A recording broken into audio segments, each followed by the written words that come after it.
السلام عليكم. kusoo dhawaada janalka Nabga Media. intaan muuqaalkana guud galin marka hore like inoo saar.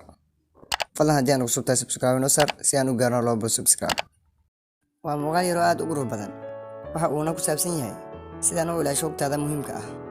lambarka koowaad, maskaxdaada weligaa ku kalsoonaan ee goobaha kasta oo ku muhiim ah. waa hubaal marar badan waxaa dhaca inaynu ilaawno fikrado muhiim ah oo nolosheena wax weyn ka bedeli lahaa. sidaa awgeed, goobaha kasta maskaxdaada ku soo dhaca miisaan muhiim ah.